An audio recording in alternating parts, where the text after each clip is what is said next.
Alright, now it's coming in. I can see it now. Now you can see it coming across.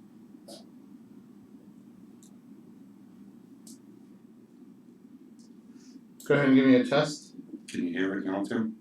Is it coming across?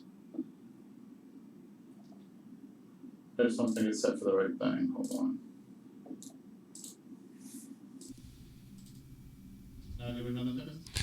Tim, can you hear me? We got people watching us from outside. Oh, Oh, what's he doing? I don't know. He's walking with some girl. I thought it was Gazelle. Maybe it wasn't. Maybe it was somebody else. Maybe somebody tall. Okay. Figured that out. Now it's fixed. Right, it is. And so what happened was, because I'm going to restart the show as if like nothing ever happened. But what actually happened was, as I was mentioning before, but nobody could hear, we had Restaurant Week from WBSM, and in order to get it so that we could hear it remotely, because we're in the process of taking out all of the system here and putting in the new system, which actually, what's today's date? The 31st? Yep. So I think it launches a week from Monday. So in order to get all that stuff ready, they've been like taking certain things apart. And like I said to John as we were coming in, I'm not even sure that they're going to have the computer system still plugged in when we come in. But it was. So I thought everything was okay. And I forgot that as part of them pulling stuff apart, they didn't have the broadcast equipment hooked up to feed back to us remotely when we were out for Restaurant Week. So being the Matt Costa was running the board for Restaurant Week, and being the technical genius that he is, he was able to fix that on the fly. So basically for the entire week, when we should have had no audio based on the way this was set up, which was brilliant planning on the part of the engineer, because he knew he knew he had to get stuff done by September 6th, or whatever the date is, the 8th, whatever the date is that they're launching the new system. But he had no idea that we were doing Restaurant Week. Nobody told him. Oh. So when we told him, hey, we're doing Restaurant Week, he was like, yeah, well, I'm tied up in all this stuff. Like, wait, no, what? You got to fix all this stuff. So Matt, in his moment of genius, we only had about 5 minutes where we didn't hear the station feedback to us. Out of that whole week, he quickly solved it, but then I didn't bother to check. He had basically rigged through what we normally use. A lot of inside baseball for stuff that people don't care about, but now they're saying there's more problems. They couldn't hear me before when I was bitching, when I said I'm tired of people complaining about the show in the chat room, but now they can hear me saying it. So what are they complaining about now? I'll leave it alone. You get free entertainment on a Saturday night. Nobody's charging you for this.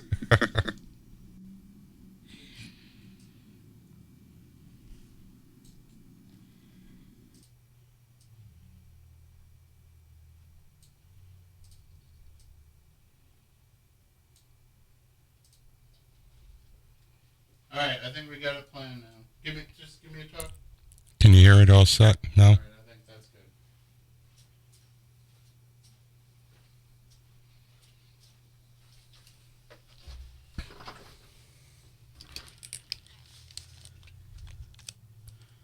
So are your plans to eventually just restart? No, my plans are to cancel the show forever. Don't say that. Too many people love the show. I'll tell you what, we'll go back to just being an audio only over the radio Saturday night show, no more video. And on the nights that the Red Sox play, then we just won't have a show. We'll just go back to 2007 era. Because, I get paid the same whether we do the show or we don't. Yep. Which is zero. Okay. Anyway, let's put all that aside. Good evening and welcome to Spooky South Coast. Tim Weisberg here along with my special in-studio guest co-host this week, John Brightman. How are you, John? I'm doing very well, Tim. And I wanted to have you in this week because we were going back and forth earlier this week about some of the goings-on in the television world. We've got a heavy focus lately on the Bridgewater Triangle. Yes. Very heavy focus. But I don't think people know all the behind-the-scenes stuff that's been going on. So just before we go forward, you haven't signed any non-disclosure agreements on anything, have you? Nope. Me either. Nope. So that means we can talk about it all. Everything. So what happened is, for anybody that hadn't heard the news, there was an announcement made this week that the FX network was going to be producing a new fictional series about the Bridgewater Triangle. And it's going to be, I guess, executive producer created by Noah Hawley, who is the creative force behind the Fargo TV series and behind the Legion TV series.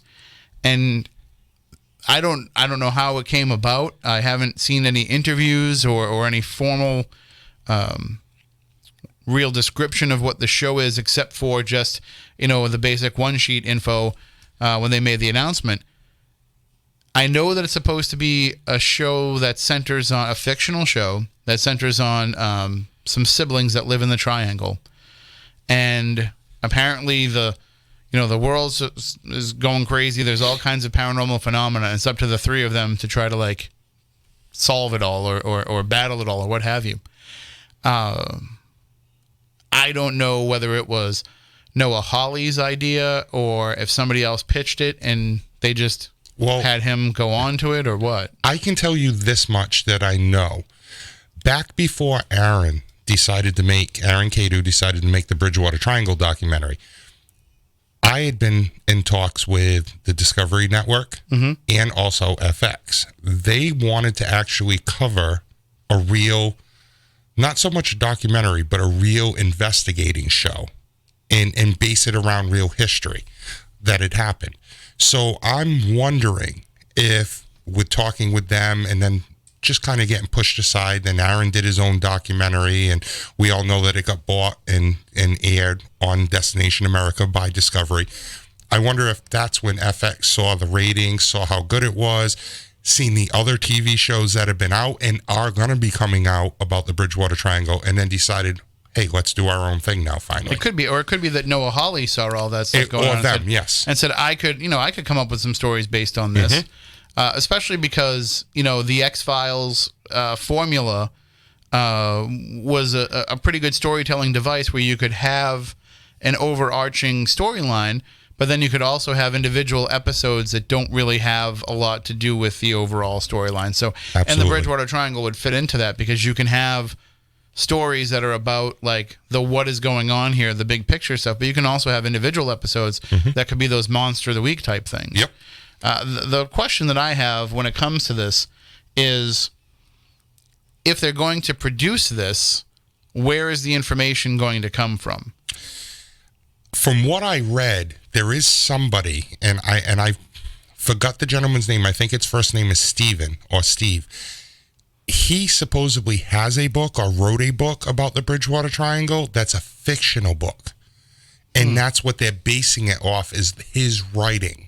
That's from what I read, if I'm correct. Well, listen, no offense toward the guy, but that'd be a lousy game plan, because why would you base it off something that is fictional when there's so much good, true stuff that you could I totally agree. That would be, if you have a show about doctors, ER had doctors on its staff to help consult with for factual medical scenarios. Any police shows, they always have people who are former police officers who will serve as consultants on that show. Yep. So if your consultant for this show is going to be somebody that wrote a bunch of fictional stories, that doesn't really help you to be able to put out a show that could have a lot more entertainment value if it was quote unquote based on a true story. I agree. And it's funny because I talked to Aaron about that, because I've actually reached out to Noah and FX myself and wanted to be a consultant with it. Not do anything on screen, just be kind of like in a production assistant role, or an on-screen consultant, or a behind-the-scenes consultant, I should say. Because there's so many things that you, Chris Bonzano, even Aaron, could lend to this project and get specifics right. And that's what they should do. And they can make the fictional story kind of to keep it interesting, but almost like X-Files. They talked about UFOs. Well, we can talk about this show can talk about the UFO on Route 24 or down by the dog track. And it doesn't have to be that is what the episode is about. Yep. It can just be that as you're having the storyline happen, then, so let's just say it's a story about a UFO that lands in Easton. Mm-hmm.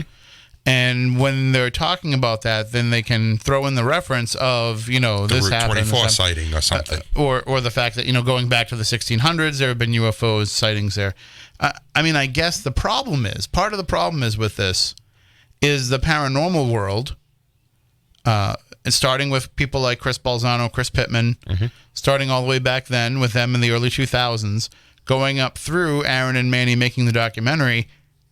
We kind of screwed ourselves a little bit here because we've put all the information out there that they need to have to be able to do this show in that manner. Absolutely. So it's a different story if you're looking for a reality TV show where people are going to go out and actually investigate the triangle. That you need fresh people for. Yes.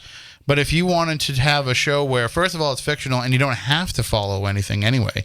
If I'm looking at some of the other shows that FX has put out, it's not like they worry about having factual things. Because if they were worried about factual realities behind some of their fictional shows, would Jax Teller have worn white sneakers? Yes, riding a motorcycle? Exactly. All you need is one biker consultant on that show who would have said, get that guy out of those stupid sneakers. Yep. Instead, that literally became the reason why I couldn't watch that show. I was like, even if he never dragged his feet on his bike, which I guess if you're a pretty experienced biker, you never have to do. Still shifting, brakes. They would just get dirty. Yep. And they were never dirty. They were always bright white. Yep. And who wants to see a biker in sneakers anyway? If you're looking for a biker character, they're always wearing motorcycle boots. Yep. But anyway, there's a lot of little things that bothered me about that show that I'm like, that's not how that works. Both, from actually driving one, but also knowing motorcycle gangs. Yep. There was stuff in there and they're like, well, we don't care because people are watching it and the story's good. The little things they just didn't care about. So that's kind of the, I think that's kind of the approach that they're taking is that, right back at you, baby. Gazelle in the newsroom window. He was blowing me kisses. So the idea of having to have a factual basis for it, I don't think is, high on their list. But if it is, like I said, I think we screwed ourselves by putting all that history out there so they can just crib it any way they want. And now Aaron can say, well, they've got that information directly from our documentary, but there's no recourse for that. No. Because now it's kind of out there. Yep. Not in the public domain, but it's out there in the public space. Yep. So those stories have been told, and now they can be shared. Yep. And so they can base the story off of that if they want to, because it's not something that Aaron created or Manny created. Yep. It's something that they were just documenting. So that's where I worry a little bit. I worry a little bit about the fact that they don't really need to bring anybody on board. Plus, they might say no, we don't care. This is just going to be a bunch of stories that we're going to tell. But that's not the only, and we'll talk more about that with Aaron Cadieux. He's going to call in probably in about 15, 20 minutes or so, and we're just going to kind of get his thoughts a little bit. We're also going to talk to him about some of the stuff that he has going on with the Highway Murders documentary. But just going back to... By the way. Yes. Your voice was amazing for that documentary. For which? The Highway Murders. The one line that I have? No, you had more than that. I thought I heard you once or twice through there. Or maybe 3 times. In his trailer? Oh, no. No. I've seen the actual footage. I think I only gave one line. Really? A little bit of a spoiler alert. I play the jury foreman in the No, there's like 2 different sections that I hear you in there. Maybe. I think, maybe I gave a couple different lines. Yeah. But, I haven't watched the parts that I'm in yet. Oh. So Aaron keeps giving me well, we shouldn't really say that he's letting us see it, but... Yeah. He gives me little clips of it, and I just haven't heard my voice yet, but I'll probably cringe when I hear it. Former news director Taylor Cormier, I believe, lent his voice as well. Oh, really? So he's now part of the Howie Carr show. Nice. So he's way more famous now than he was when he recorded that. But it's just, and by the way, if anybody out there likes true crime, I know you're a fan of the genre, and I'm sure you followed the Bulger story, of the story of the brothers Bulger. There's a new podcast out called Dirty Rats, and it's produced by the Howie Carr Show people. And it's Howie Carr's research and all of his documentation about the Bulgers. Now, he's been the guy that's been covering them since day one, whether it be working at the Boston Herald or writing his books or on his radio show. So the show is Howie writes it, and Grace produces it, and Taylor Cormier, who people have heard on Spooky South Coast. We've had him on numerous times. He is the narrator for the show, for the podcast. No kidding. So I believe they have 3 episodes out already. So if you look it up wherever you get your podcasts, Dirty Rats is the name of the podcast. It's kind of like when you're looking for the graphic, it's like red and black lettering with some rat silhouettes in front of it. Download that, check it out, listen to it. But if you can help them out, give them a review. The more 5-star reviews that they can have posted, the more it'll help them get seen. And, you know, it's kind of like the way that we were when we were starting doing this show. We were fighting amongst a bunch of other paranormal shows and podcasts. Maybe not when we first started. When we first started, there wasn't a lot of this stuff out there. There was maybe 2 or 3 shows that were actually on the radio outside of Coast to Coast AM, and there was maybe 5 or 6 podcasts. But it's exploded in that time. But now it's also kind of waned a bit too. So there's a little bit less competition now for the paranormal radio ear, especially for people that are absorbing the show in the form of a podcast that's only posted once a week, because you can listen to 5 or 6 or 7 shows in a week. Yep. So it's not as much of a battle to get people to download these shows as it used to be. But with true crime, there's so many true crime podcasts now that if you want to actually find an audience, you know, you're doing battle against a lot of great podcasts. But you just have to get the word out there about yourself. So hopefully people will download Dirty Rats, check it out, and give them a 5-star review so that can help them. And it doesn't have to be, you know, it doesn't have to be across all platforms, although it's nice if you can. But just wherever you listen to the podcast, whether it's Stitcher, whether it's iTunes, you know, give it a little bit of a review. So maybe we can get Howie to come on a Spooky South Coast and talk about it. That definitely sounds interesting. I wanted to check it out for myself this week because I've been doing so much driving for Restaurant Week, but I couldn't get my phone to connect to the station van's audio system. So I'm like, well, I'm just going to wait so I can listen to it. But anyway, Dirty Rats is the name of that podcast. But so where was I going before that? I was talking about the need to fictionalize a lot of this. Oh, I was talking about the highway murders. Which would also make a good podcast. But Aaron was just on the Howie Carr Show, too, last week talking about that. Anyway, so with the fictionalized version of the Bridgewater Triangle show, that's going to put a lot of people who had never heard of it suddenly become knowledgeable about it.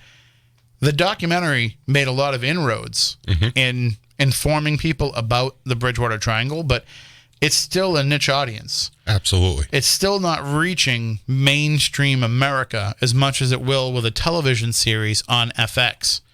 A show on FX is going to make a big difference in terms of making the Bridgewater Triangle a household name, and there'll be a ripple effect. So obviously that show coming out is going to increase, you know, Aaron and Manny's documentaries profile.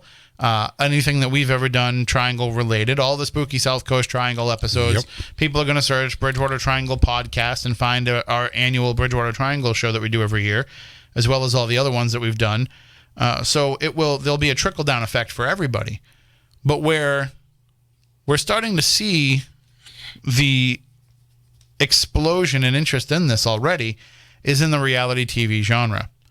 As you said, they took the Bridgewater Triangle documentary. They made some edits and cuts, not Aaron and Manny, but the Destination America did, and they re-aired that. They aired that on television as America's Bermuda Triangle, which is still the worst title that I've ever heard in my life.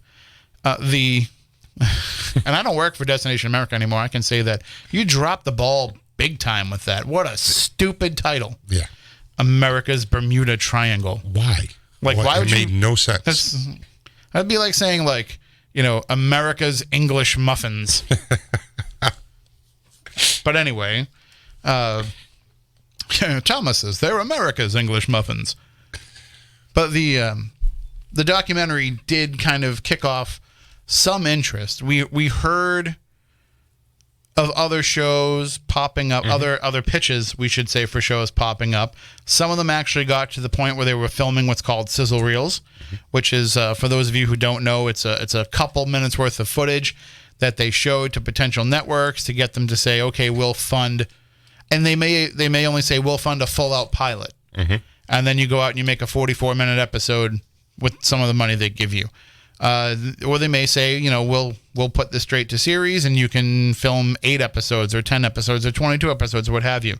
So somebody's asking when does the movie come out? If you're talking about the Bridgewater Triangle documentary, that came out in 2014. I think it was 14. And yes. so it's already available on Amazon Prime. And if you want to order the DVD or the Blu-ray, just go to it's the BridgewaterTriangleDocumentary.com. And you can order your own version of it. But Amazon Prime's the easiest way to see it. You can watch it right after Spooky South Coast if you want. And it's free if you have Prime, but if you don't have Prime, you can still order it for streaming. But we saw some shows start to get pitched and some of them got to the sizzle reel state. And I think I can talk about it now, but I filmed a sizzle reel with Chris Jericho. Where the idea was that Chris Jericho was going to lead a team of investigators into the Bridgewater Triangle. And where this show concept failed in my eyes, from what little I know about it and from what little I saw about it, is the team that they had, that Chris Jericho quote-unquote put together or joined forces with to investigate, was not from the Triangle. They're not from this area. They had never been to the Bridgewater Triangle before. And that's where we've seen a lot of these investigative show ideas come about, is that they're pulling people that they're like, well, we like this team because we think that they'll be good on television, but we also like this idea of the Bridgewater Triangle, so we're going to take that team and put them in the Triangle. When they know nothing about it. And it doesn't work that way. Yeah. And maybe you feel like the people who have been in the Triangle investigating it for years, and all you need to do is just look at the guest list for Spooky South Coast and you'll know who those people are. But maybe they're saying, okay, these people wouldn't be that good on TV. Or they're saying these people have been overexposed in telling the Triangle story because they were in the documentary and because any other hour-long special on the Bridgewater Triangle has focused on some of these voices. Maybe some of that is part of it. And yes, Chris Jericho, the wrestler. Yep. You can. A lot of people don't know that he is a huge paranormal and UFO guy. His big thing is sea monsters. Really? He's long been a research high interest level in sea monsters. But yeah, no, he has a very strong interest in the paranormal. Yep. And if you go back and listen to his Talk is Jericho podcast, in some of the early days, he had a lot of paranormal guests.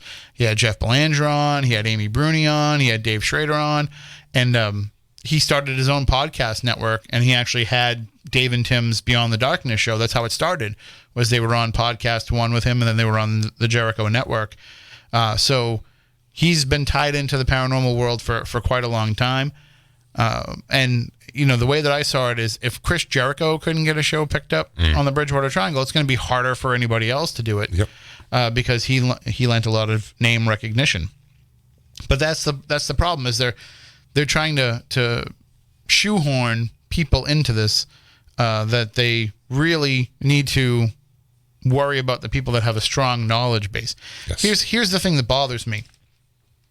I don't want carpetbagger paranormal investigators coming from, Missouri to come investigate what's been going on in my backyard and not talk to the people that have been investigating. It's one thing if you want to say, we want this team to come and investigate this phenomena. But bring in the locals that can tell the history and the stories, correct? Right. I don't want to see them I don't want a shot of them being on the Mass Crossroads website and being like, this website says this. Yep. I want to see them interviewing Chris Balzano. And Chris Balzano says, well, some of the information that I gathered, some of the information people have told me, or some of the things that I've experienced firsthand. That's the big difference. So I don't want to see the Triangle become a plot device in a show, because the Triangle should be the main character in a show. Yes, I agree. It shouldn't be, let's see if we can just, put A into B and see what happens. it has to be about the triangle. And speaking about it being about the triangle, let's bring on, if I can make sure I set everything up right, because I don't want to screw up putting him out over the Red Sox game, because Aaron Cadieux is a Red Sox fan. Oh, no. And he would be very upset if I put him over the Red Sox game. Aaron, are you with us? Okay, I think I have to put this one up. Aaron, can you hear us now? Yes, I can. Okay. Can you hear me? I can. I'm up in kind of a remote area in New Hampshire, so I hope I don't lose you guys. You're supposed to say you're lost in the middle of the Bridgewater Triangle. I'm sorry. Yes, I'm lost in the middle of the Bridgewater Triangle. You definitely sound very far away. Am I on the air right now? You are on the air. Oh, hello, everybody. I've got you peaked up, but you still sound very, very far away. That's better. Yeah, there you go. Is that better? That is better. I think we can work with this. Okay. So we were just talking about the fact that since the documentary came out, and that was 2014, was it? 2013. 13. October 20th, 2013. You would think I would remember that since I was there. No, it's okay. But since that's happened, we've seen this increased amount of interest in trying to put out different television series about the Bridgewater Triangle. Now, this one being the FX announcement being the first fictional one, but I'm sure that you have had contact with, and I know that we have, with all kinds of reality TV shows that have been trying to produce triangle-related programming. It happens like a handful of times a year, and the rumor spreads like wildfire. And in the vast majority of the cases, nothing ends up. It kind of dies on the vine. The only ones that I know of were when the Sky TV people came from the UK that ended up actually getting produced, and it was that one episode of Monsters and Mysteries in America that did like an episode about the triangle. And that got produced, but for the most part, the vast majority of these things never come to fruition. So this time around, with the cachet behind this and the fact that FX released a press release about it, it looks like this one's actually going to happen. Yeah, and that's what's interesting about this is, as I was saying to John beforehand, I think part of the failure in some of these other TV projects to get going is that they've tried to take people from outside the triangle and shoehorn them into the triangle. So it's like, we like this team and we like this phenomena, and we're going to try to make it work together. And so that has kind of been trying to control the narrative too much of the triangle in a reality TV format. But now, by just going straight up fiction, they really can control the narrative because you don't have to deal with any of those elements. No, they could just make up whatever story they want, and I guess that's kind of the beauty of it. I mean, they're setting it in probably one of the most well-known paranormal hotspots in the world, but they have the luxury of just creating their own story. Now, they may borrow certain elements, but they have artistic license now because it's fictional to do whatever they want. We were talking about earlier in the show, John had mentioned that he had reached out and kind of offered his services as a consultant, but we were actually talking about how we may have screwed ourselves in that regard, because why would they need it? First of all, they don't need a consultant anyway because it's fictional. They could totally make everything up if they wanted. But even if they wanted to have some authenticity to it, between the documentary and this radio show and everything else that's been done that's triangle related, we've kind of put it all out there. So we've given them all the framework they need to build a successful TV series plotline. Well, the interesting thing is I don't know who the author is that wrote this short story that this series is based off of. I've only seen the name. I haven't been able to find out anything about him, where he's from, who he is. I don't know the details of his story, but it would be interesting to see where he drew his inspiration from. Did he do his own research on the triangle, or is he borrowing from all of the books that have already been written? And are there any elements from the documentary that he may have incorporated into his book? It'd also be interesting to find out if he just maybe read some of these things and then just made up a complete fictional story right from the get-go in his own book and didn't really include anything that is truth in it that he's read in any of the other books. Just use it as a reference for him to make up his story.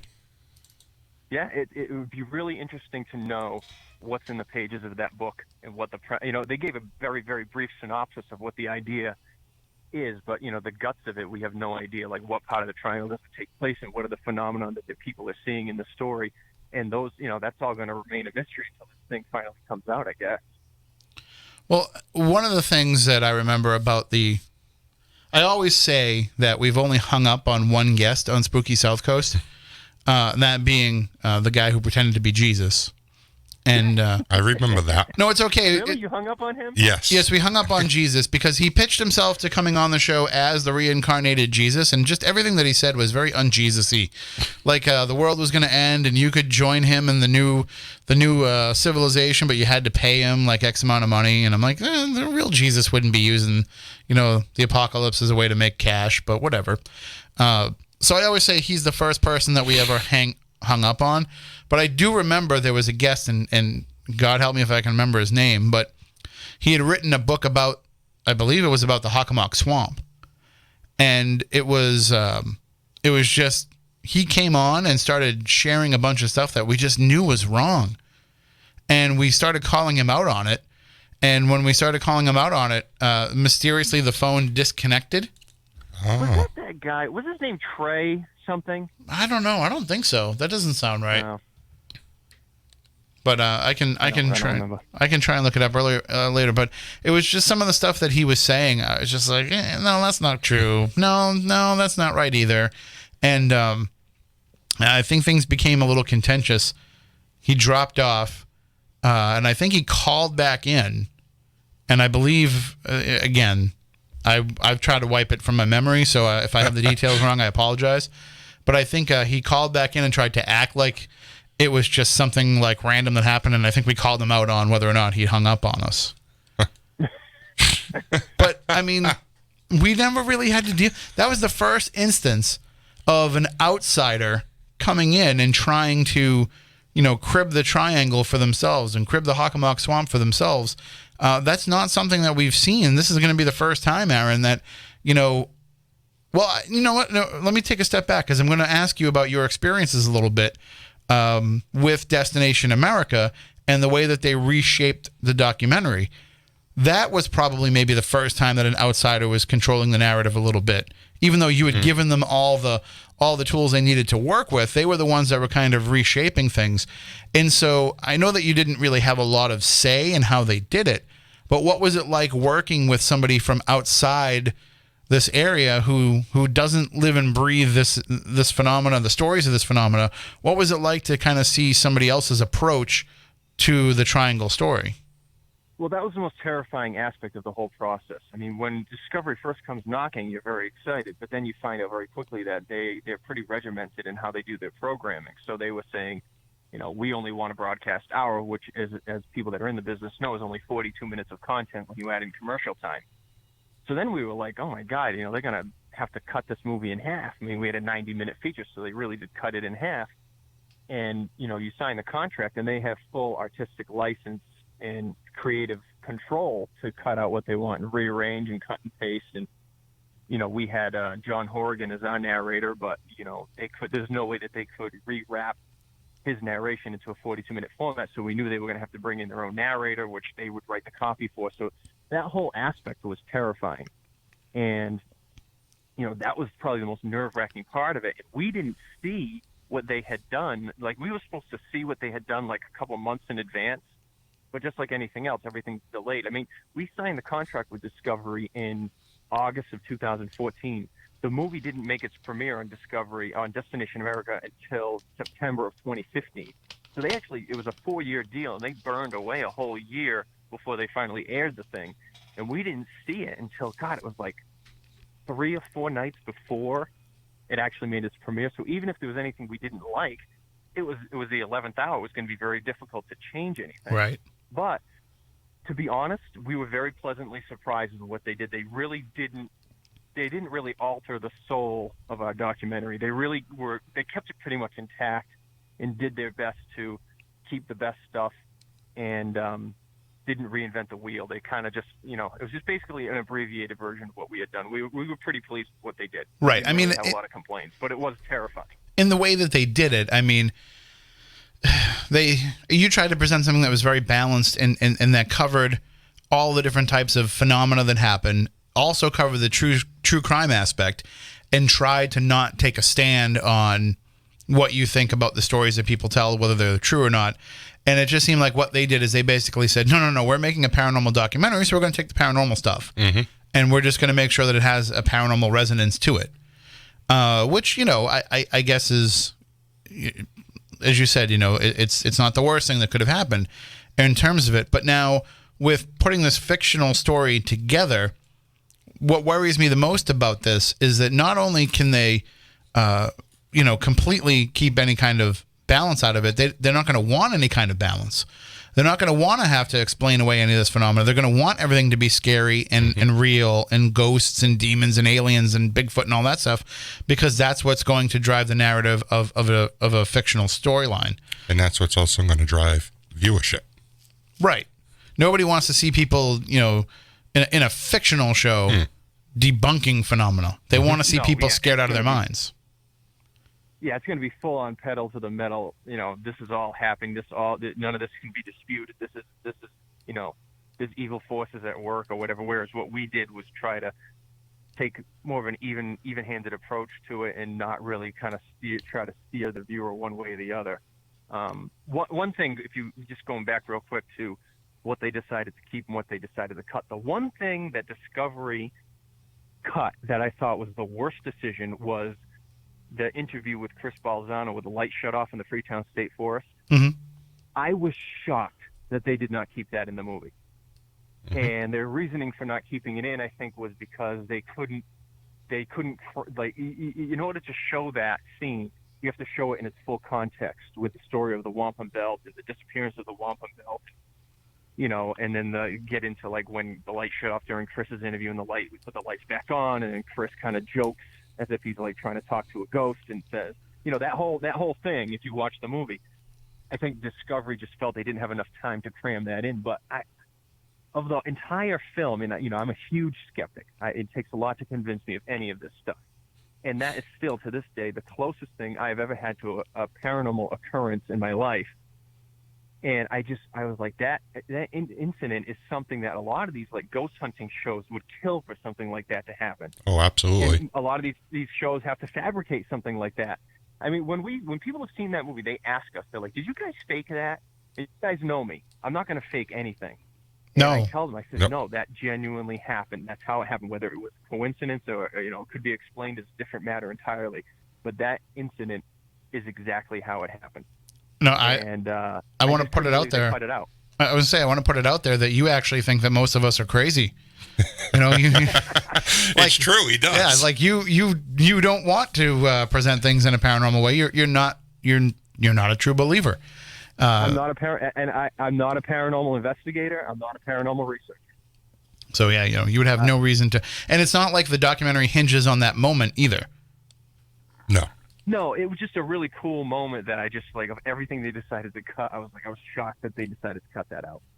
So I think that we'll see some pretty exaggerated storylines, but there's enough real history there for them to work on. I just worry if whoever this person is that's feeding them this story, and whoever is going to be the ones that start putting together the stories for the episodes.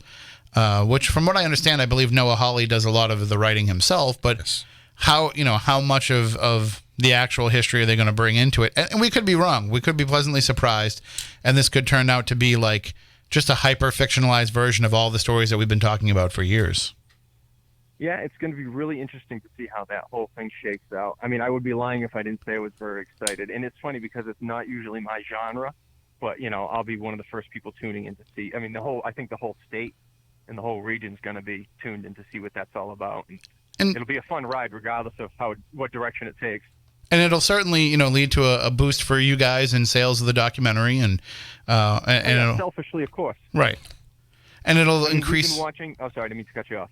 I was going to say, it'll also keep increasing the interest in the area. So, I mean, think about how many people are going to, see this show and be like, well, it's a real story. It's a real thing. We have to go there. That's where we're going for our summer vacation. Let's go. We're going to go run around the forest tonight. Yeah, we're going to start trademarking all kinds of, like, tours and vacation destination experiences. I got first dibs on that. You know that. Oh, just because you have first dibs doesn't mean you have all dibs. Just keep that in mind. Sorry, Aaron, you were going to say? If this show actually happens, Which is still an if. Even if it's a marginal success, you will see an uptick in tourism, in curiosity, and selfishly, I think that we'll see a boost in the numbers of the people that are finding their way to the documentary. Absolutely. And you guys might see boosts in the books that you guys have all written. You know what I mean? You could see an increased amount of traffic on that stuff as well, easily. So, and then one other thing that is going to see a boost is all of these, reality TV shows, which, John and I are going to get into a little bit later on. We're going to talk about some of these shows that have been pitched. But like you said, not all of these shows, the reality, quote unquote, reality shows that have been pitched are going to make it to air. Just like there's the possibility, Aaron, that this fictional show might not make it to air. They're just saying it's a proposed series. But I would think that bringing on Noah Hawley, putting out the press release and all of this stuff, like I think it's almost a surefire thing that this is going to at least get produced. Whether or not it's a one-season show or if it actually goes on and has a life is a different story. But I think we'll actually see this hit the TV screen at some point. They said, what did they say, 2020 or 2021? 2020. I actually don't know if they gave a date. I thought I saw 2020. Well, Maybe. I mean, that'd be a pretty quick turnaround. Yeah. They'd have to have... One thing that I had done was, the news hit and it's been going crazy and getting shared. And, I thought, it would be nice if they were going to shoot it here, just because it would boost the local economy. It would create some jobs for people. So I contacted the Mass Film Office. I said to them, I got a secretary. She was very nice. And I said, hey, I was the co-producer on this documentary that we did in 2013 on the Bridgewater Triangle. Did you guys hear about this FX series that's in the works? And the Mass Film Office hadn't heard the news yet. I don't know how, because it had already been almost a week at that point. Right. And make a long story short, I said to them, look, they haven't announced where this is being shot yet. It still could be up for debate on where this is going to be shot. I said the state should already be in contact with FX and trying to come up with some sort of an incentive deal to get them to shoot this thing locally. And I just think it would be a lot of fun. And, they could maybe get some people that are into the Bridgewater Triangle, like little cameo roles and whatnot, get Lauren Coleman to be like a bartender in a scene or something like that. I think that would be a lot of fun. Yeah, because there's going to be a Lauren Coleman character, no doubt. So to have the real Lauren Coleman interact with him in like a Stan Lee cameo. Yep. Yeah. But it would be a shame if it got shot in Vancouver, Canada. That's probably what would happen, but it's too bad. I mean, it would be a lot of fun if or Atlanta, Georgia. If they need, but whenever they need to film Massachusetts, it's Vancouver. Yeah. All the X-Files episodes that took place everything for X-Files was shot in Vancouver, really, for the most part. Well, a lot of it, and then they moved it to L.A., and then it got really expensive, and then I think they went back to Vancouver. But if they ever need somebody to play like a cryptid creature, a monster, a Bigfoot, John Brightman would be perfect. Absolutely. No doubt about it. The other thing we want to talk to you about too, Aaron, while we have you in the last couple minutes before we let you get back out there into the woods, was you've recently released some vlogs related to the Highway Murders documentary. As you're nearing completion on that, you're actually looking for the public's help in finding a few remaining pieces of the puzzle. Yeah, there have been some things that we've come across along the way that are kind of like nagging mysteries that as we got closer to the finish line, we thought, we'd throw a Hail Mary and I think vlogs tend to get a little bit more attention than blogs. Right. So I just kind of quickly threw together a couple of vlogs, 2 episodes, and maybe I'll do a third one on a different topic relating to the highway murders. But I mean, I don't know if you want me to get into specifically what the vlogs were or, just direct people to the vlogs, but hey, it's up to you. You're the one that's out there in the woods. If you want to take a few minutes to explain it, we'd love to have you do it. Mm-hmm. Yeah, so the first one was pertaining to during the highway murders. So they, just to summarize, there were 11 women that went missing between April and September of '88, and then they found the remains of 9 on the highways leading in and out of New Bedford. And still continued they didn't find the 9th body until April of '89, almost a whole year later. And the 8th body that was found was a woman named Mary Rose Santos, who was a 26-year-old woman from New Bedford. She had disappeared in mid-July of '88, and her remains were found on March 31st, 1989. And her remains were found down on Route 88 in Westport on the southbound side, pretty far down. And the weird thing was with her was right as soon as her body was found, District Attorney Ronald Pena does an impromptu press conference on the side of the highway. And then he comes out with this story that 2 weeks before her body was found, his office had received an anonymous letter from somebody saying, if you ever find a body on Route 88 Westport, I'll come forward and give you more information pertaining to this case. And 2 weeks later, these two kids playing in the woods just happened to find this body on 88. So then Ron Pina is like, oh, we got this letter 2 weeks ago, and now we got this body on 88. So he makes the announcement to the press. He's like, I really would like to talk to this person who wrote me this letter. Please come forward and identify yourself. And a couple days later, this letter writer allegedly identified himself to the district attorney. But after that point in time that the letter writer allegedly came forward, Ronald Pina then refused to answer any questions from the press pertaining to the letter or the letter writer. And to this day, we've talked to hundreds of people connected to this case. Nobody that we've talked to, unless they're lying, says that they know anything about this letter. I mean, we interviewed Bob St. Jean, who was Ronald Pina's closest advisor and his chief investigator out of the CPAC unit. And Bob St. Jean claims he never saw the letter. He claims he never met the letter writer, and Ronald Pina shared everything with Bob St. Jean. So this letter to this day remains a mystery. I mean, I can't for the life of me, if this letter existed, we're not even 100% sure that it did. If there was a letter and somebody had predicted that a body was going to be found, I mean, at that point in time, keep in mind, there were 7 bodies found, 3 up on 140 near the Chase Road exit in Freetown, the other 4 near the Reed Road exit in Dartmouth. So there were 2 clusters. How could somebody at that point have predicted that a body was going to be found on Route 88 unless they saw something or knew the person that was responsible? Mm-hmm. And it's this letter thing. I mean, it was pretty big news at the time, but then it kind of just died, and then nobody ever really mentioned it again after a while because Ronald Pina wouldn't, the press would kind of hammer him on the letter, and he stopped answering questions. So eventually they stopped asking. And I can't believe the letter just had kind of fallen by the wayside. And, Ronald Pina had a special grand jury impaneled for a year and a half to hear testimony in the highway murders case, trying to come up with a viable suspect or a defendant. And the letter, as far as we know, never made its way in front of the grand jury. The letter writer was not forced to testify to the grand jury. It's like a maddening mystery, the letter. It really, really bothered us. And so we thought maybe by putting it out there in a vlog, maybe we would get somebody from the general public to come forward. But, that was a few weeks back now or a couple weeks and nothing. That was the first one. Now, the issue is, for those who have been asking, I know that it's popped up a lot on social media. I wrote a story about it for WBSM.com, and people were commenting underneath it. Ronald Pina is alive, but you guys weren't able to actually interview him for the documentary.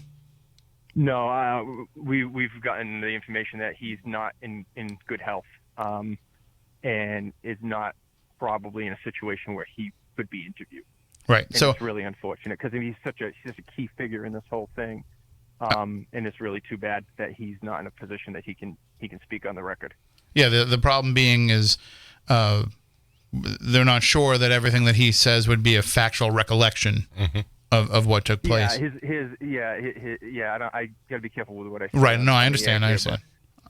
He might not be in a position to speak with certain accuracy on certain things. But in talking with Bob St. Jean and with other people, that were very, very close to the investigation, Pina was the only one that had any of this information. So I would think that the only people that would be able to come forward and help you out would be the person who wrote the letter.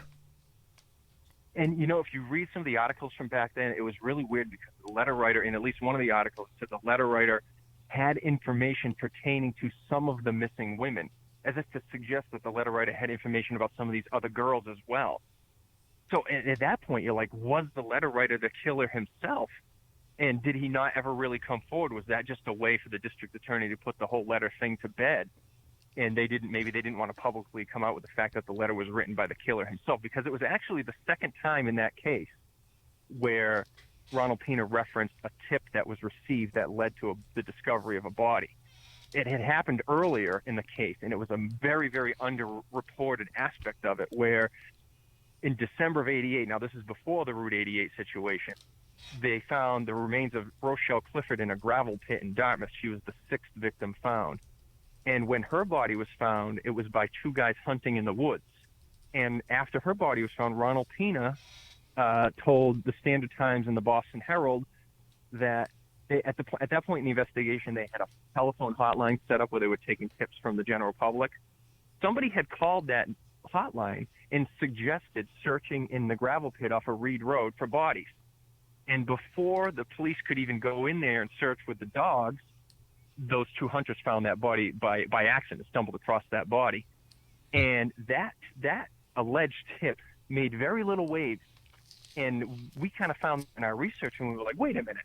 Somebody called and suggested searching in that spot, and then they found a body there.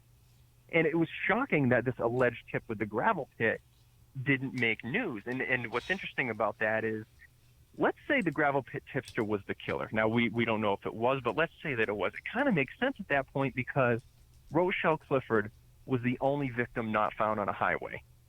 And if the killer was keeping track of the bodies being found at that point and was getting any kind of a rise out of it, he might have said, well, if I don't tip them off about the one in the gravel pit, they're never going to find it because it's not on a highway. Mm-hmm. And the same thing could be said about Mary Rose Santos down on 88, because at that point the bodies had been found in two primary clusters, not anywhere close to that. And he might have thought, well, if I don't tip them off about the one down on 88, they're never going to find it.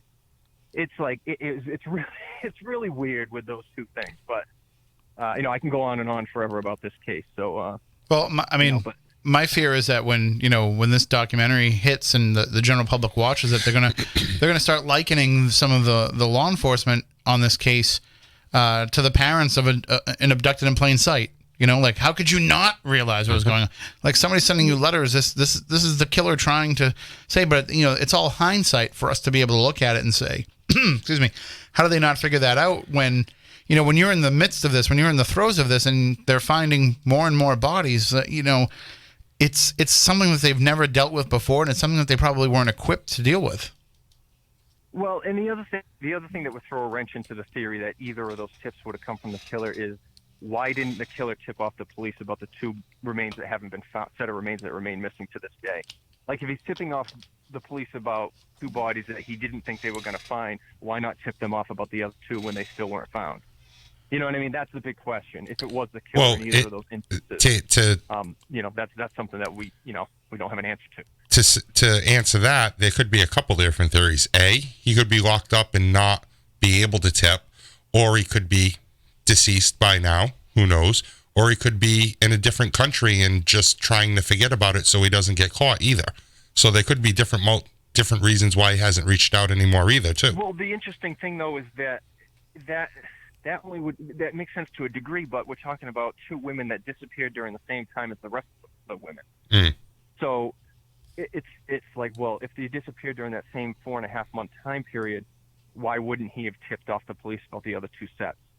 But it's who knows?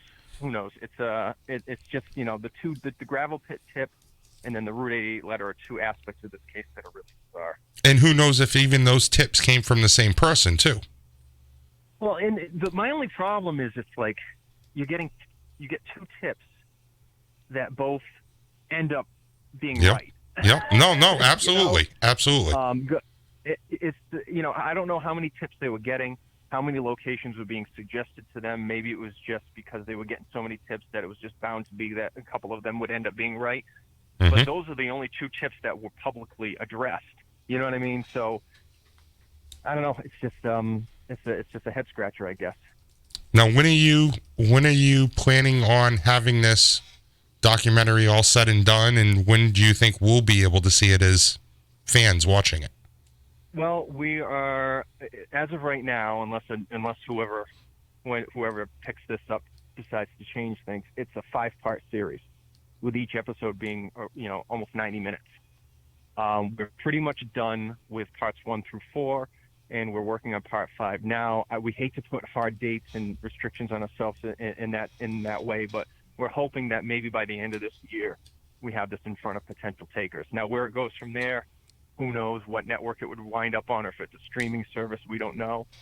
But and then who knows how long it'll take to actually make it onto a streaming service or on the air between the time that an entity picks it up and then the finished product goes out. Because I'm sure there'd be things they want to change, little tweaks they want to make here and there. So it would be very hard for me to put a timeline on it. But we'd like to have it in front of takers by the end of this year. I mean, I'm hoping that and again, this is just my own selfish desire. Like I'm not suggesting that this is where it's going to go in any way, but my own selfish desire is to see Netflix pick it up, because my understanding is that for the most part in dealing with Netflix is they let the filmmaker and their work stand.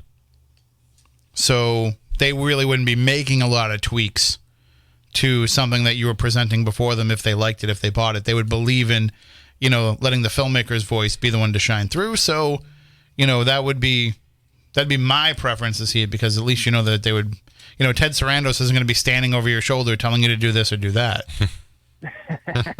Yeah, I mean, we would, Netflix comes knocking, we'd be more than excited about that, or if HBO came knocking, or any of these big entities. But yeah, I mean, I haven't really done the research to find out who makes the least amount of changes to the content that they acquire. But if Netflix lets the filmmakers flex their muscles a little bit and doesn't interfere too much with the finished product, that would be kind of nice. I just feel like it's a story that is a very complex story, and I think it's best told by people that know the story really well. I think it would be hard for somebody from the outside to come in, take what we've done, and be able to rewrap it or to make too many changes without completely messing it up. But that's just my personal opinion. No, I totally agree. And real quick, what was the second vlog about?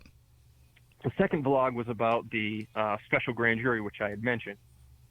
So the special grand jury was impaneled from March of 1989 until August of 1990. So they were impaneled for almost a year and a half. Special grand juries are a little different from regular grand juries, and special grand juries are usually used in instances of investigating like government corruption or organized crime. And they weren't impaneled for the year and a half straight. It was kind of like on and off, and I think they met like 6 different times. Right. Over like They'll just call you in when they need you. Yeah. So they heard testimony from dozens of witnesses. They heard testimony from law enforcement. It was all supposed to be secret. And this special grand jury is the same special grand jury that ended up indicting Kenneth Pont on the murder of Rochelle Clifford in August of '90. But we would love to hear from people that served on that special grand jury. Now we got comment from one juror, and I'm not going to name him, but he had some very, very interesting things to say about that case. But there were 20-something grand jurors on that grand jury, and very few of them have ever been interviewed. I mean, there's a couple that are quoted in Maureen Boyle's book with like one line here or one line there about their experience, but they don't give any details. And we would like to hear from somebody that was willing to talk about what actually occurred behind closed doors during those grand jury sessions. So that's what the second vlog was just reaching out for, people that were served on that special grand jury to come forward and maybe tell their story. And other than that one person, nobody else has reached out to you guys? Not to this point, nope. I mean, I know it's 30 years later, but there's no way that all 20-something of those grand jurors are dead. I mean, yeah, that would just be ridiculous. But if somebody does want to reach out to you guys, how can they do so?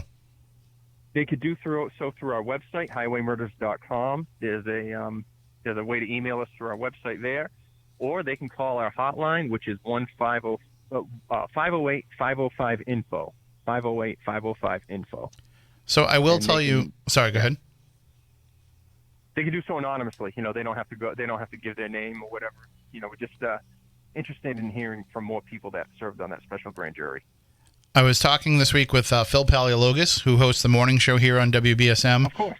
And he would love to have you come on his show and share the same information. He's the biggest listening audience on the South Coast, so he would love to have you come on and share it with them, because if there's people that are still around in this area that can answer either the question of the letter or may have served on the grand jury, then those people are likely listening to Phil's show.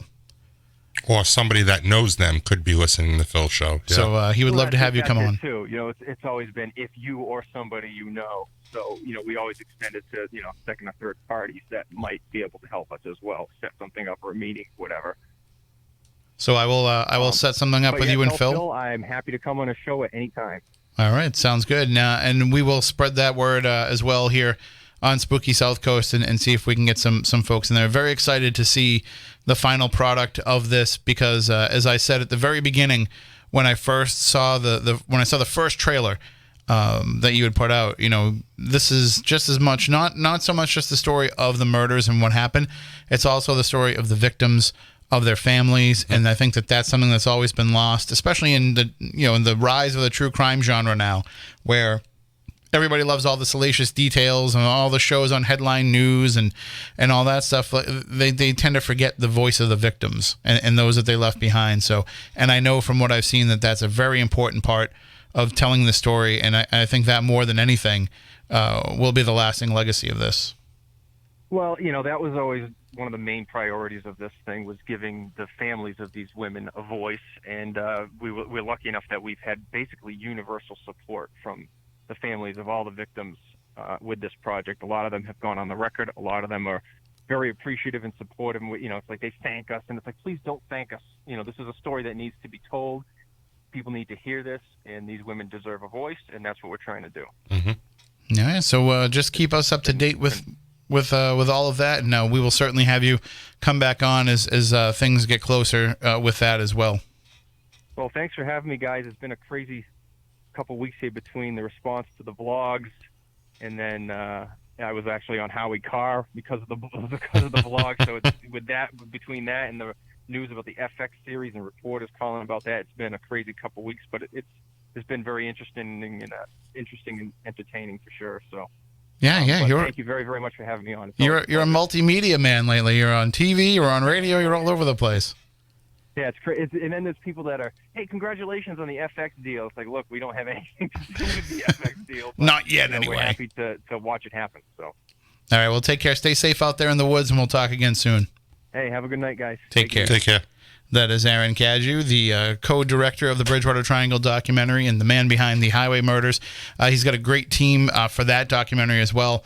As I said, it's just as much about the victims, but it's just as much about telling the true story. See, Aaron doesn't get wrapped up in sensationalism. If Aaron was a guy that got wrapped up in sensationalism, the Bridgewater Triangle documentary would look very different. Mm-hmm. But for him, it's about laying out all the facts, laying out all the information. And when he does that, he's somebody that appreciates and realizes that the true story is just as amazing and as dramatic as the fictionalized version could be. Absolutely. So he doesn't need to sensationalize anything. Watching him do the documentary and taking part in it like I had, like you did, and getting to know Aaron for a while, he's always said and he said it tonight, he's a skeptic. He's not a believer. And I think that's why his documentary did so well too, because he didn't, and he's always said this too, but he didn't want to just shove evidence, video proof, audio proof down your throat. He wanted to put it out there and let you figure out what you want to believe. Just tell the facts and you take it from there on what you want to believe. And by the way, that goes all the way back to the original Bridgewater Triangle documentary, Inside the Bridgewater Triangle, which, in the old days when we started doing this show, I still remember how it came about. I remember, Matt Costa and I were working together in a diner. We were in the planning stages of the show. So I was told in September of 2005 that we would be able to do this show on the radio. But we didn't launch it until the end of January in 2006 because we said we needed some time to decide what the show was going to be and to book some interviews ahead of time and to come in and do a little bit of practice and things like that. So in that time, from September to January, we're trying to come up with these storylines and topics that we want to cover on the show. And then we were more about topics, I think, back then than it was individual guests. It was more like, because we didn't really know the paranormal world. Mm-hmm. So it was like, okay, if we want to talk about demons, who do we get to talk about demons? If we want to talk about angels, who do we get to talk about angels? So it was more like story topic driven than it was guest driven then. And so we were trying to amass all the different things that we'd want to cover. And he said to me one day, he goes, what about the Bridgewater Triangle? You ever heard of this? It's like, no, I've never heard about it. And he shows me Chris Pittman's website. And we started going through it, and I was like, no, this is exactly the kind of stuff that we want to talk about on this show. Not only is it paranormal phenomena, but it's local. Mm-hmm. because back then we had no idea people were going to listen to the show outside of the South Coast area. That's why to this day people still don't understand why it's called Spooky South Coast. They're like, where is the South Coast? I don't get it. So, but we were absolutely enamored with the idea of being able to present this to people, and so we reached out to, I think it was Matt that found Aaron and said, hey, this guy's made a documentary about it, but it was just a student film really when he was in college, and he said, not only will I come on to talk about it, but I will send you guys a copy of the DVD. So we saw the DVD, we watched it, and I think it was maybe kicking around for a year. A year into the show, we had been talking about it and referencing it again and again. That finally I said, we got to get this out to people somehow. And so back then it was Google Video, which was the precursor to YouTube, and I uploaded, even though it was illegal, I uploaded Inside the Bridgewater Triangle to Google Video. And it just caught fire. Like, people were really, really interested in it. And I still have a disc copy of it somewhere, but Aaron's asked me not to put it back up there. But I still do have the original disc. It's funny because Aaron gave me an original copy of it because that's how I met Aaron. I saw the video when you posted it, and I wanted to do a lecture about the Bridgewater Triangle, and I wanted to use the specific Freetown part of it. And so I contacted Aaron, and Aaron laughed at me. He says, who outside of the South Coast wants to know about the Bridgewater Triangle? And I'm like, I'm telling you, people want to know. And he just laughed about it, and he gave me the disc. And lo and behold, we became great friends after that, talked all the time, and he couldn't believe the response that people were actually paying attention to it. And I think, with the Bridgewater Triangle, he has a very strong knowledge base, but I don't think he took to part. Sorry, I don't mean to cough on the air. I should pot down my microphone. That's what it's there for. I'm out of practice. But not only has he, become somebody who is immersed in the topic that he's covering, when it comes to the Highway Murders documentary, he has an encyclopedic knowledge now of everything about that case, and the passion that he has for the story has shined through. And I think he didn't have that for a while with the Bridgewater Triangle. Yes. He let it kind of exist as being that film that he made in college, and he was happy to talk about it and answer questions about it. But then when he finally decided to make the feature-length documentary, I think that's when it kind of reignited and re-sparked for him. You're right about that because, like I said, with becoming friends the way I have with him, he'll call me sometimes at night, 8:30, 9, 10 o'clock at night, and hey, I'm not going to take too much of your time, but hey, let me tell you what's going on with this, and let me get your opinion. And it'll be about the highway murders. Next thing you know, it's 2.5 hours later because he's just loving what he's doing and so wrapped up and involved in it. He's telling me everything now. And it's really cool to see that he enjoys it that much and he takes pride in what he's doing. So he came to, we had the X-Filers conference in Rhode Island back in, I think it was March or April or whatever, but in the spring. And he was supposed to come and show the Bridgewater Triangle documentary. And things happened. There was stuff going on, a really bad storm that night. And the audience wasn't really there when he arrived. There was probably about 7 or 8 people. And out of that 7 or 8 people, half of them had already seen the documentary.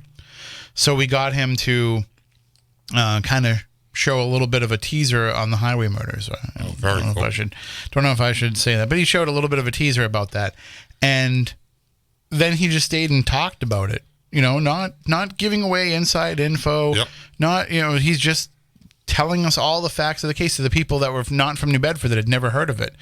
And he spent probably about 4 or 5 hours talking with us about this. And so that's the kind of passion that's behind that project. And when we're talking about things happening in the Bridgewater Triangle and people from this area, that's the passion that we have for this. It's not the same if you're going to do a reality show and bring in people from, Montana or whatever, and okay, we're going to put this team in here. They're just not going to have the passion that any of us do to really want to be there and do it. No, what it is it's we're paranormal investigators and this is the next investigation, which is fine. Yeah. And maybe you want that cold, calculated, detached approach in your investigators, but it's not what I would want to see as a TV viewer. I want to see people that it's their life's obsession. And when I interview with people, because okay, we'll get into some of the real inside stuff here about what's been going on.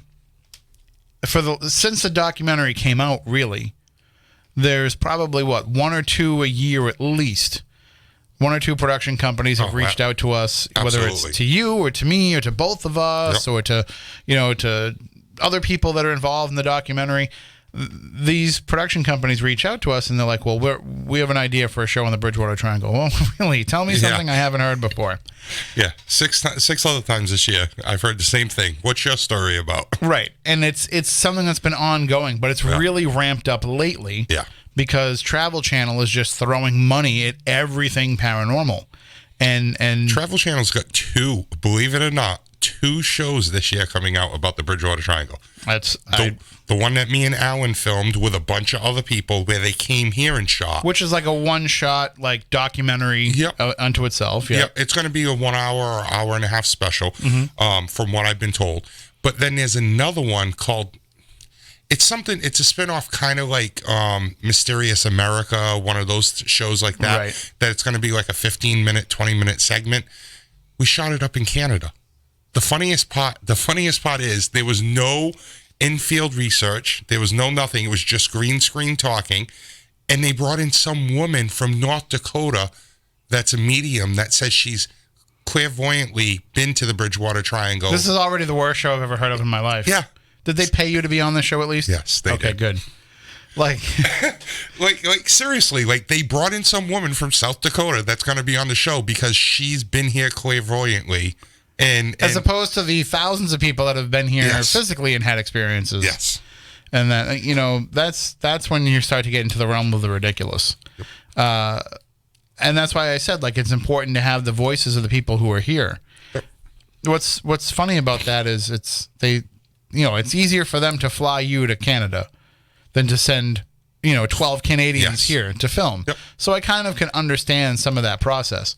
But still, when they asked me, do you know anybody that you'd want to recommend for this? And I gave them like 10 names. And they all kind of just like, okay. And then I get there and who else did you get? Oh, we got this one other woman from North Dakota. I'm like, what? That's absolutely ridiculous. Yeah. I'll be honest. Sometimes I don't return even the phone calls from some of the people now because it's just, there's so many. Yeah. And so if you call me and you tell me that you're such and such and you're working on a television show, well, I have some questions. Mm-hmm. One of my first questions is, what production company are you from? One of my second questions is there already an agreement in place with a network for this? Because it's so many, they don't even know. Yeah. Like one production company doesn't even know that another production company is already working on a Bridgewater Triangle show. And I love to be the guy that tells them that. Yeah, I'm the same way. And then you kind of, it's like that episode of The Simpsons when Lisa tells Ralph Wiggum that she'll never be his girlfriend, and like they freeze frame and they can see the moment that his heart breaks. Like you can hear that palpable, like, oh, there's another show. I'm going to get fired now because I didn't know that. But it's not that hard to find it out, No. You just, when you start talking to the right people, they'll tell you there's other shows about it. But the part of the shows, the part about the shows that always seems to be where it falls apart is they don't have a different angle on it than the documentary had. And it's like, you're not going to, because the documentary covered everything. Yeah. So or at least all the different angles to the story. So you can't try to reinvent the wheel when it comes to telling the triangle story. There's no way to create or manufacture dramatic tension for a reality show because it just is what it is. And they hate the fact, the great line that Lauren Coleman delivers in the documentary and is at the end of all the trailers for it, is he says, I don't believe in the Bridgewater Triangle. I accept it. Mm-hmm. And the production companies hate that. They hate the fact that we've accepted the Bridgewater Triangle because then there's no big dramatic, basically they're looking for the investigators are the protagonists and the triangle is the antagonist. Yep. And that's what they're trying to manufacture. And it's like, you don't understand. We have to live here. So we have to have a level of acceptance with what goes on. We have to make our peace with the Bridgewater Triangle. And we have to say, like, okay, if I'm going to be a paranormal investigator and I'm going to live in this area, I just have to take into account that there's going to be some things that can't get explained. Like, there literally has to be a moment sometimes in investigations where we say, we don't really know, triangle. Yeah. Just got to be the triangle. Yep. You know, and it happens more often than not. And they don't like that because they think that these shows are going to, now granted, you don't want to solve the question because how will you have a series go on for season after season if you do, but they need to have a tunnel, a light at the end of the tunnel that we're supposed to be trying to get to. And they don't like it when we say it's never going to stop. You know, like they'll say to me, because they always ask me this question, and I'm sure they ask you too, well, why do you think that the Bridgewater Triangle has so much activity going on in it? It's one of the first things they always ask. And I have to say to them every time, if I knew, you wouldn't want to do a TV show about it. Mm-hmm. I agree with that. Like, what's the point of asking that question? Mm-hmm. You want me to say that I'm going to be able to solve the mystery of the triangle? Like, you can put me on TV and have me say, my goal is to solve the mystery of the triangle. And that's fine, but understand it's not going to happen. It's not going to happen. And, you know, we have a few ideas that we can toss around Theories, that might make for like that. Interesting, dramatic storylines. But in the end, like, it's not the real story. Mm-hmm. And so, you know, I've talked to them. You know, the wampum belt comes up quite a bit as a potential thing. I usually will recommend that. I'm like, well, one of the things that you can do is you can say, you know, that one of the theories is that if the wampum belt is returned to the Native American people, all of this phenomena will stop. So maybe that's the big bad of the show. Maybe we're trying to go out and find this wampum belt and return it. And I always say, though, but I'm not doing that storyline. And by storyline, I don't mean like it's made up. Yeah. I just mean I'm not going on that narrative journey unless you get the Wampanoag people to agree to be part of the show. Yep. And I know full well that when I say that, the Wampanoag people are not going to be part of the show. The show that me and Alan just recently shot, they tried getting Kenny Alves and the rest of them involved. Now, Kenny's a different story because he understands a little bit the value in sharing the information of his people with the public. But even him, he didn't want to do much. He didn't. And I don't blame him. I don't. Because their stuff is so for them. You know, I'm trying to think of the word that I want to use, but so... It's protected. Yeah. I mean, my point about Kenny is like he's a guy who will talk to the media, but he's not going to talk to you about this stuff. Mm-hmm. You know, like that's the thing about the Wampanoags is they won't talk about their spiritual beliefs. It's off limits. Mm-hmm. The legends around this are off limits. I've told the story before. I don't know if I've told you this yet, John, but I gave a lecture in Plymouth about presidential paranormal at the Plymouth Library last fall or last winter. Winter. I don't know, whenever I did it. And so I was talking about, you know, something that had nothing to do with the Wampanoag people. But a woman showed up who, I prefer high tops, Lamone. But something popped up in the chat room. Oh. I almost exclusively, I don't think I've ever worn low tops. Really? Yeah. Even like everything that I've ever had has always been, well, the only low tops I've ever worn were work shoes, and I didn't like them. I'm a old school Nike, you know, like Air Force Ones, high tops. That's what I like.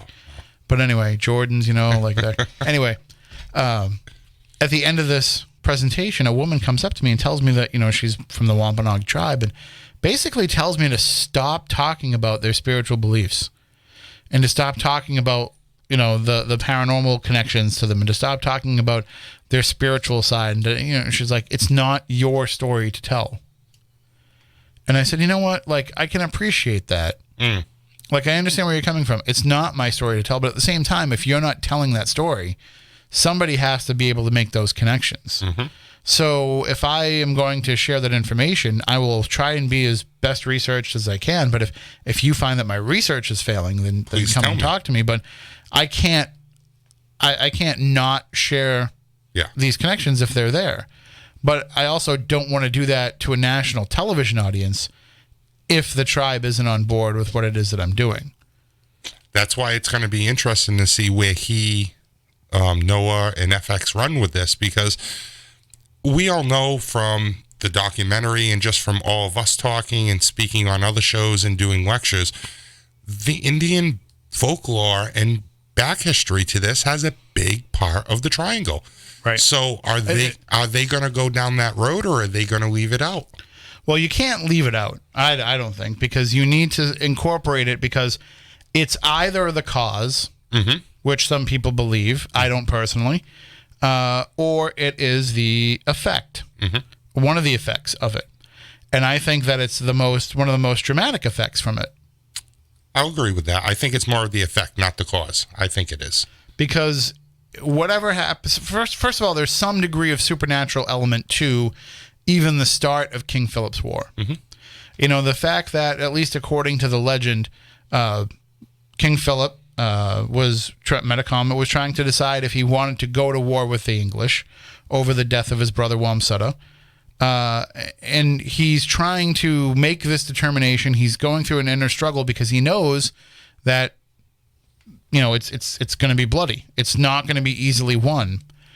And as he's trying to make this decision, according to the legend, he looks up at the sky, and right at that exact moment, there's a total lunar eclipse.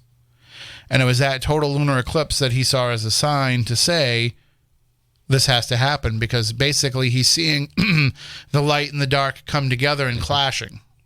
And so that's kind of giving him this, this basically saying, like, the two sides have to come together, and whoever survives at the end is the victor. That's why I love, like, talking to you, because I've never heard that version before. I've never heard that. No, it's one of the first things that I found about it, but I forget where I found it. But it puts it into a perspective that makes a different kind of sense, especially when you look at the way that the war was fought.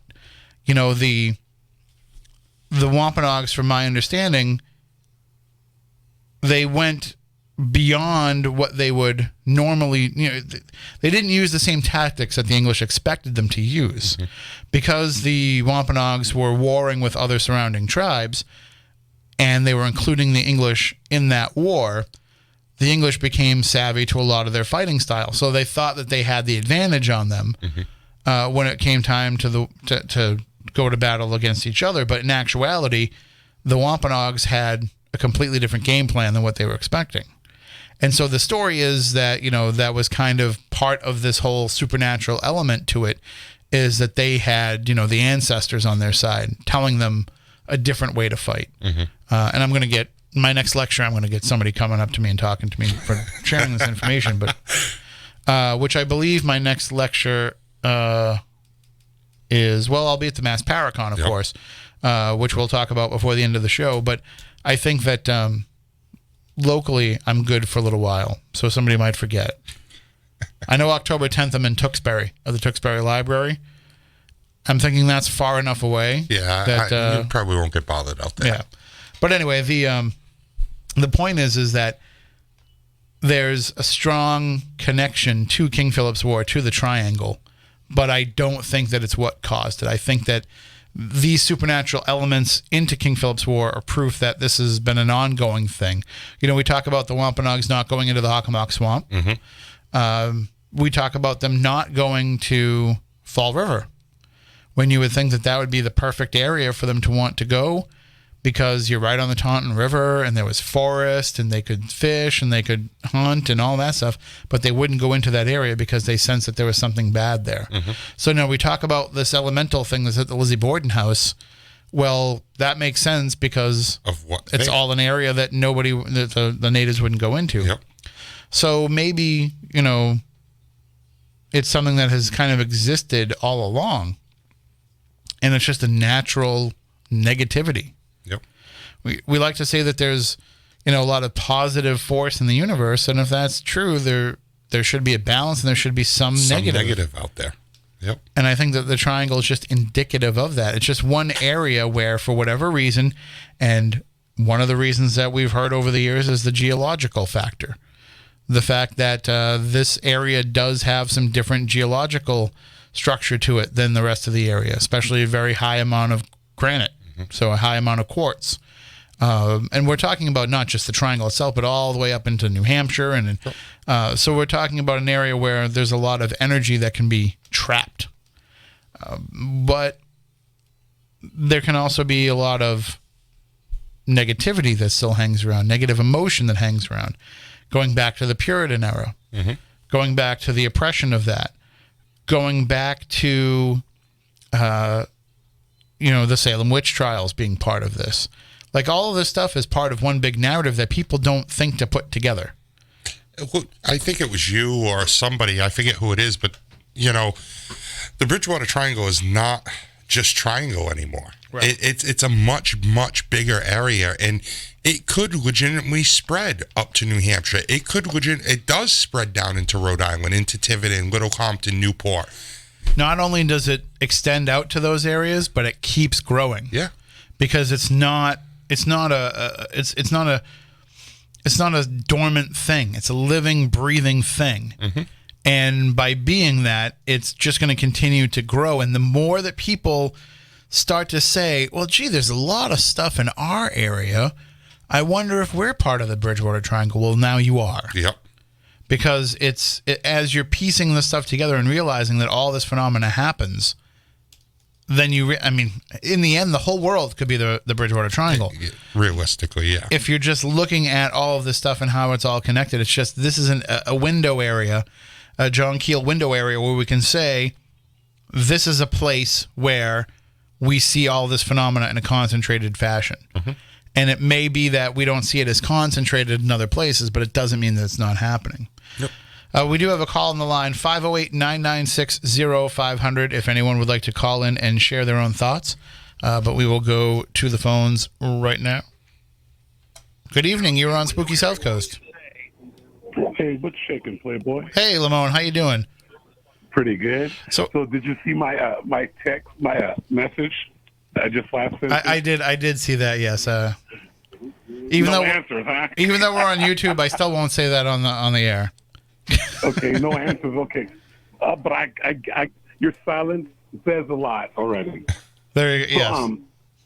So I seen the black and red pair. What about the mid trainers? The cross trainers. I've never tried. He's talking sneakers. I've never tried. John just has this. I don't think I've ever seen John in sneakers. Yeah. Well, we'll have to work on that. Then we got to get. Even your sneakers look like boots. Yeah. And so I gather you're not doing Weak and Weird. No. Matt hasn't been producing one for a little while, so Is he okay? Yeah. Has anyone spoken with him? Yeah, he put a lot of work into them, so I think it took up a lot of his time, and we weren't always here doing a show. We weren't always able to present it, so it's maybe not the best showcase for it anymore. We'll figure it out. Sad. It gave a little something extra for the show. I know, but especially about the cheese, the hip hop cheese. Yep, that was a good one. About that? Yeah, yeah. I mean, I thought it was pretty. We're going through some weird times here at Spooky South Coast, so. Well, especially after the LA Angels beat the Red Sox tonight. Oh, we have it potted down here. Yeah. So I got and hey Matt right there, other Matt in the. Nope, no Matt's here. Just myself and John. Oh, hey Johnny. Hey, how are you? How you doing, John? Good. Oh, I don't think you haven't had the pleasure of talking to Lamone yet. No, have you? I have not. Lamone in Las Vegas. Well, that's good. And here I am, Jonathan. Welcome to the jungle. Very nice to meet you. So, Lamone, living out there in Las Vegas, have you, outside of the show, had you heard of the Bridgewater Triangle? Yeah, I have. But I know some people that lived out there, and they came out here and they said, "Oh, we just need to get away from the triangle out there." I said, "What you talking about, a triangle?" And I was like, I know about the Great Lakes Triangle and of course the Bermuda Triangle and the Devil's Triangle in the Chinese Sea. And then that was like, and then it tell me about that. I was like, oh, well, child. And so that was like, I would say like maybe 18, 19 years ago. Wow. So yeah, that's So that's when I first. That's pretty much the That was early before- days of the That's before I even rebirth of found it. you, feller. Well, we appreciate that. So when you come out here, you'll get to experience the triangle for yourself. Yeah, exactly. Yeah. See, he's always trying to get us to go to Vegas. Now we're going to try to get him to come out See, here. if I would have met him, I was just in Vegas 2 months ago. Oh, see? What were you doing here? Comic-Con. That was there. Oh, yeah, that was cool. Yep. Yeah, I came in a couple times. Did you go here? Were you here last year? Nope. Just this year that just went by. Okay, well, congratulations. Was it your time to Vegas? No. I've been to Vegas before. I love it there. Well, maybe you come back to visit. And you'll have to take me around and show me some haunted spots out there. Lamone and John Brightman together in Las Vegas. This is going to be dangerous. If that's the only thing you want to see that's haunted, I'll take you. All if right. there's anything else besides haunted, I'll take you. Okay. I'll remember that.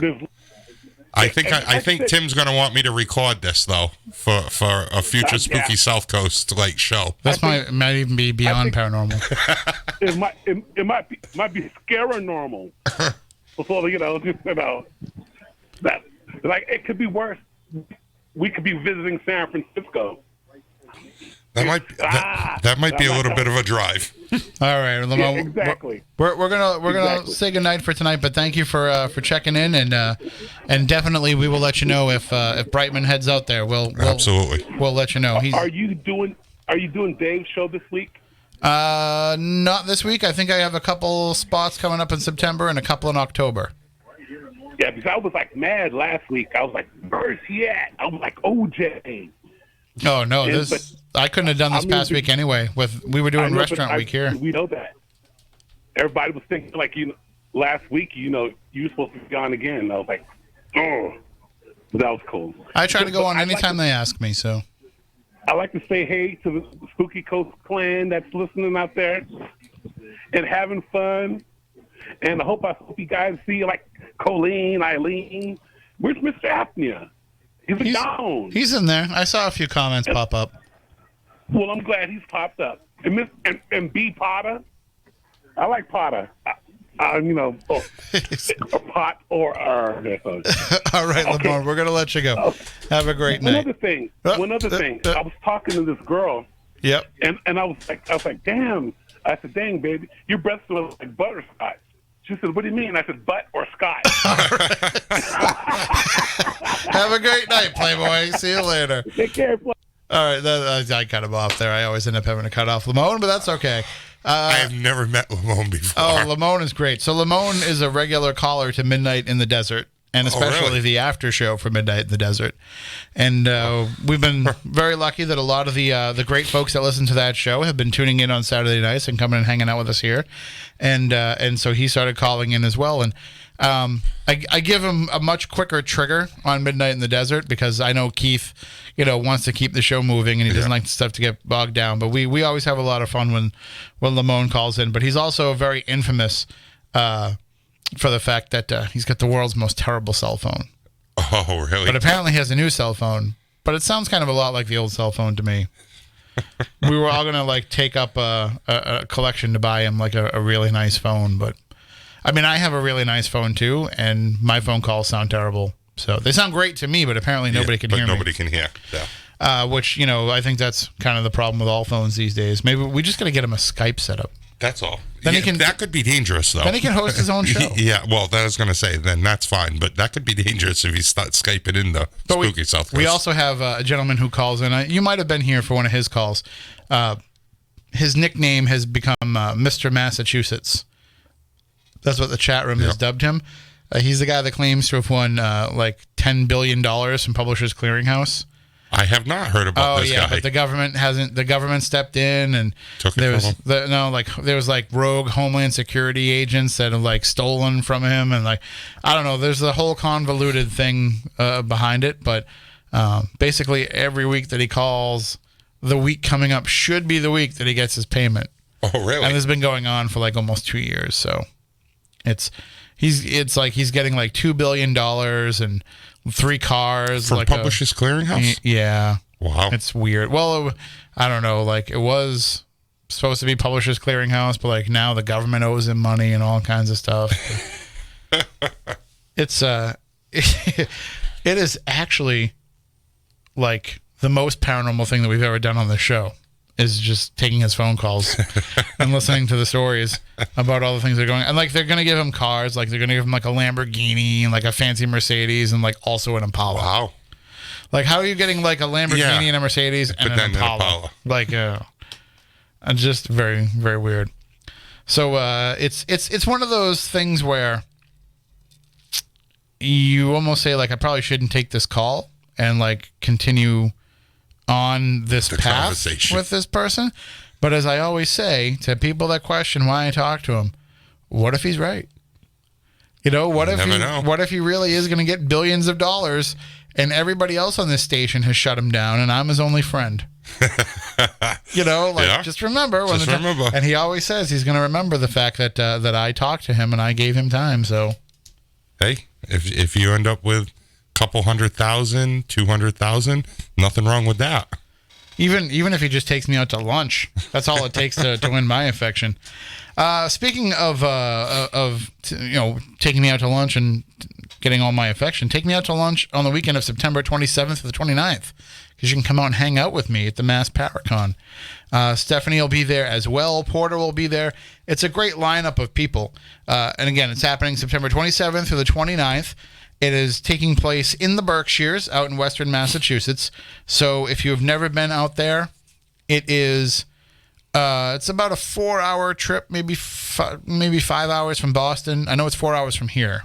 Nah, it's only like 4 hours, even from Boston. So, well, I'm just trying to take traffic into account and all that.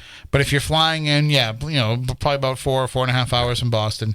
It's about 4.5 from here. And I say 4.5 because when you get to a certain place in the Berkshires, there's no more highway. Yes. Like, you're all back roads. Yep. So it all depends on what the traffic situation is. But it's a nice ride. Oh, it's a beautiful ride. We've made that ride so many times going out to Ventford Hall or going to the Houghton Mansion that, by now it's second nature to take this trip. And it certainly doesn't feel like 4 hours in the car. But also, it's a quick jaunt from Albany, too. So if you're coming from somewhere else and you want to fly into Albany and go that way, that's also a good way to go. I think from Albany, it's only going to be probably like 3 hours. Yeah. And it might even be less. It might be. So the picturesque setting of the Berkshires in September is like the leaves. By this point, by the end of September, the leaves are starting to turn. You were just out there in the most beautiful part of Massachusetts to be in during that time of year. So what's going to happen is we're going to have 3 great days of events, and some of the guests that will be there, as I said, I'll be there, Stephanie will be there, Porter will be there, Jeff Belanger will be there, John Tenney. I can't remember the last time John Tenney was in Massachusetts for something, so all of you... That's special in itself. Right, all of you Tenney fans, you get to hang out with, not only with Tenney, but you get to hang out with all of us with Tenney, which is a whole different experience. Andrea Perrin will be there. We also have a lot of great New England people that'll be featured as well. John Zaffis, of course, will be there. But you'll get to meet some folks that are from the area that you might not normally have seen at some of these other conventions as well. So all you have to do is go to massparacon.com to get your tickets. There is a special deal going on, though, right now. Really? First of all, we want to let everybody know, like, as we say, it's 3 days of stuff. It's not like everybody's going to show up on Friday and stuff isn't going to start till Saturday morning. Nope. Check-in is at 6 o'clock on Friday night at the Host Hotel, which is the Seven Hills Inn. There'll be a black carpet meet and greet in the banquet room. There'll be lectures that start off at 6:30, Roxy's Wicker. From 7:30 to 8:30, Jeff Belanger will be speaking. Colleen Costello will be doing a spirit gallery for VIP guests. And then there's also going to be an investigation of the Mount, which was Edith Wharton's home that's out there. So you can go take part in that as well. Then the whole lecture series takes place on Saturday. All kinds of great discussions that'll be happening throughout the day on Saturday. And then Saturday night, there's going to be 2 different events that are going on. One is Honoring Lorraine Warren, which will be hosted by John Zaffis and Andrea Perrin. And for those who don't know, John Zaffis is Lorraine Warren's nephew, and Andrea Perrin is from the Conjuring house. She was the family that lived through the Conjuring case. She was the one that actually brought it to the public. And so they will have a little special thing honoring Lorraine Warren. They'll also have an investigation and stargazing at the Seven Hills Inn. And then the second option is if you don't want to do that investigation, you can join up with me and Scott Porter and a few other folks as we will be at the Ventford Hall Gilded Age Museum. Now, I've investigated Ventford Hall before. It is an awesome place. If you've ever seen this film, The Cider House Rules, it was filmed there. It's really like a big Gilded Age home with like the giant doors that open up to the backyard, and it's really cool, and it's very historical, and pretty haunted. So I recommend, just selfishly, that you come hang out with me at the investigation. But it doesn't matter because both of those are currently on sale. So if you go to massparacon.com, you can get the special deal to take part in those as well. And then, of course, there'll also be some stuff going on Sunday as well. We always have the Goodbye Breakfast where we kind of get together and we talk about some of the stuff that's been going on. And then there's also going to be some other things that are going on that are separate from the event itself. Some folks are going to be taking the Berkshire Scenic Railway Tour, which you can purchase the tickets. There's a link there on the Mass Paracon site to do so. I really want to do that. I'm going to suggest anybody that goes to get tickets needs to get their hotel like ASAP, because that time of year gets so busy up there with people just going up to see sights, not even for the event. They're just booking all hotels around that time of year. So if you're going to go, you need to book your hotel quick because it will be sold out. There's a lot of I forget the actual term that they call it, like for the people that are, like if you like books, you're a bibliophile, Foliage gazing. I forget like what the leaf peepers actual name is, but there's a lot of leaf peepers. Yes. That just go up there like every weekend in the fall. Yep. So you're kind of battling that. So you want to make sure that you get your rooms. But again, to hang out with this group of weirdos for an entire weekend. I'm kind of jealous that I'm going to be in Florida that week because it's tinny. I don't get to see John that often. That's the best part about the weekend for me is I get to reconnect with Little Spoon. Little Spoon. So I was almost tempted. I was almost tempted to tell Sam, we can be roommates because we've done it before and we enjoy each other's company. But then we would never get any sleep for the whole weekend. So, but again, massparacon.com. You should absolutely go and get your tickets now because they're not going to last. The special deals, I think, are up after the end of this weekend. So you want to make sure that you get a hold of those. But the whole event is happening September 27th through the 29th. We've got people coming from all over the country to come and hang out with us. It would especially be great if just the local people here. Again, It's only a 4-hour drive. It won't feel like 4 hours. If you want, on the way home on Sunday, you can stop at the Golden Corral in Springfield because we don't have one of those here. It's about the only time you get to have one. I've never been to a Golden Corral. I never have either. My dad said it's great, but I don't know. I'm not going to drive to Springfield just to go out and have dinner, but, 2 words, chocolate fountain. So it's up to you if you want to stop there on the way home. And endless fries. Well, you can get that at Red Robin. Oh, no, they're good, though. Okay. They're good. Well, from what I've heard, they are amazing. If you want to check that out, just go to massparacon.com. I think Sam's going to join us next week to talk to us a little bit more about some of the different things that are going on. He'll give us an update about what's sold out, what isn't sold out. I think it would be really, really cool to see as many of our listeners out there and people that are both locally and maybe from around here that could all come out and hang out with us as well. So I think that about does it for this week's show. John, unless you have anything else that you want to add before we head back out into the Triangle tonight? No, that's about it. All right, so we're gonna open the doors of the studio and leave and see whatever the Triangle brings about our way. One of the questions that did pop up in the chat room during the show was when we're going to have the Bridgewater Triangle investigation show. Yes. Because we've been in a bit of a state of flux here with the show and with the way that things have been running. I'm not exactly sure when we can pull that together, but we will. Let's shoot for the end of October. I know that I'm trying to put some things together for October with some events, because some people have reached out, even though it's kind of late in the year, and we've reached out to some other people too. But we'll see if we can try and get some. Because I definitely want to take part in it this year. I missed it last year because I was away. And in the first 3 weeks this year of October, I'm away. We've been tinkering with the formula a little bit from the last few years too. So now it's all Facebook Live and all kinds of stuff involved. So that's why we got to put everything together and see how we can pull it off. So until next week, if you want to get a hold of us at any point in time, spookycrew@spookysouthcoast.com is the email. And we will be back next week with another edition of the show. So until then, for Matt, for Stephanie, for John, I'm Tim. We want you all to stay spooktacular.